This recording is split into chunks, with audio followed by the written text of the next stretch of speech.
Ya, halo momen. Apa kalian pernah melihat video makan seperti ini? Ya, dengan nasi? Jika ya, kalian perlu waspada. Ini adalah kesalahan pemula dalam hal pakan lele. Tapi sebelum itu, jangan lupa subscribe dulu, momen. Yo yo yo, momen. Kembali lagi di channel ini ya. Kali ini kita akan coba bahas mengenai pakan lele ya. Karena banyak sekali yang ditanyakan oleh pemula, yaitu dalam hal budidaya utama, hal apa yang perlu diperhatikan ya, yaitu salah satunya pakan. Karena pakan kita butuh 70% dari total biaya. Oleh karena itu ini adalah hal penting sekali bagi pemula. Jika pemula tidak tahu atau tidak mengurusi masalah ini, maka hasilnya akan hancur, mamen, akan rugi sekali ya. Oke, kita akan coba mengulik atau meneliti bagaimana sih kesalahan pemula dalam hal pakan. Nah, ini yang pertama, kadang-kadang itu pemula tidak memperhatikan kadar protein, atau lebih tepatnya adalah mereka tidak tahu seberapa besar atau kadar minimal protein yang diperlukan oleh lele, sehingga kita tidak tahu dan menggunakan pakan asal. Sebenarnya kadar protein untuk lele adalah terdapat kadar minimal ya. Jadi pakan apapun, merek apapun, mulai dari Hiprofit, Comfit atau Havindo, itu mereka semua adalah merek pabrikan yang menggunakan kadar protein minimal ya, yaitu antara 31 sampai 33%. Tapi minimalnya adalah paling minim adalah 30%. Nah, yang kedua ini yang juga sering lele lahap, berarti pakan bagus. Nah, kita bisa simak video berikut ini ya, cuplikan dari seorang teman. Dia menggunakan nasi, men. Bayangkan menggunakan nasi ya. Bisa dilihat lele makan nasi, dan terlihat lele itu sangat lahap sekali ya. Di video ini lele terlihat sangat lahap sekali. Apakah indikasinya ini bagus? Tapi ternyata belum tentu. Belum tentu ya teman-teman semua. Karena sejatinya penggunaan nasi ataupun roti BS ataupun sosis itu sangat tidak disarankan karena memberikan dampak negatif. Nah, untuk dampak negatifnya bisa dilihat di keterangan bapak tadi, bahwa dia dengan usia lele 3 bulan masih terdapat banyak lele ukuran 13-14 ya. Itu mengindikasikan bahwa pakan kurang terserap dengan baik dan eman-eman di waktu, teman-teman semua. Jadi jangan gunakan nasi ya. Nah, yang berikutnya adalah lele makan nabati. Kita akan coba dengarkan dulu cuplikan video ini ya. Ini Isinya berapa Bu ini?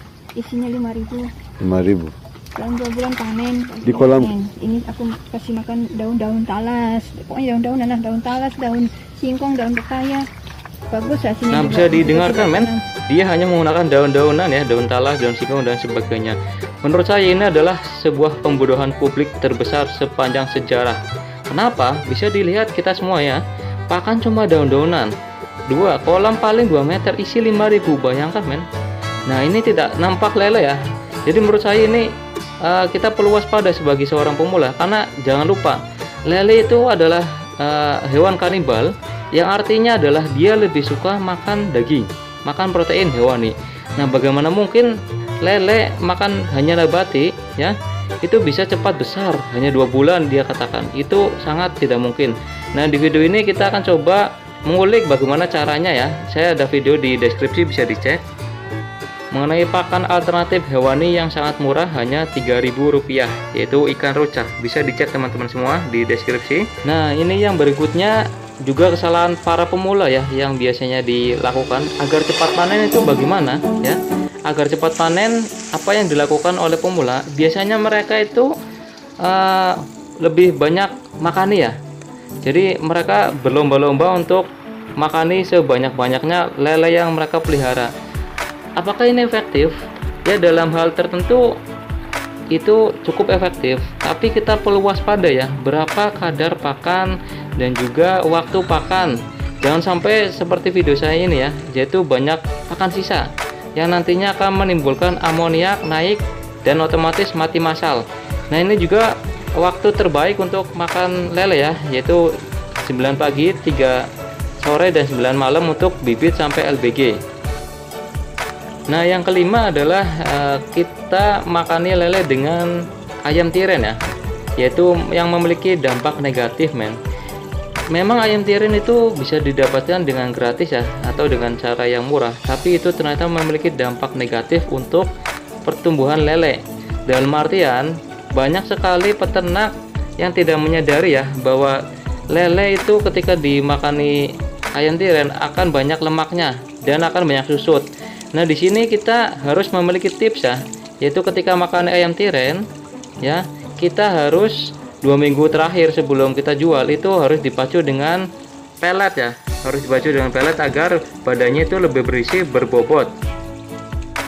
Nah, untuk pemula yang menggunakan ayam tiren patut diwaspadai ya, karena banyak sekali tengkulak yang tidak menerima lele dari para peternak yang menggunakan usus ayam, karena mereka berpendapat bahwa lelenya akan cepat susut dan mereka akan rugi. Oleh karena itu pemula patut waspada dan patut memiliki tips yang saya bagikan tadi. Nah, kesalahan yang terakhir adalah kita pemula kadang-kadang terlalu percaya pada probiotik ya, yang mengatakan bahwa probiotik itu bisa meningkatkan bobot. Bisa benar bisa salah, tapi kembali lagi ya, kita tidak perlu beli probiotik mahal. Kenapa? Karena bobot lele itu dipacu oleh pakan, men. Mana ada lele yang hanya makan probiotik dan pakan sedikit, tapi bobotnya itu bisa naik signifikan. Ya, kita berpikir secara logika ya. Jadi pakan tetap menjadi hal utama dan kunci untuk budidaya lele. Oleh karena itu, pemula perlu mempelajari hal-hal tersebut. Oke? Demikian yang bisa saya sampaikan kali ini. Ya, semoga sukses dan jangan lupa subscribe Mamen channel ini. Thank you.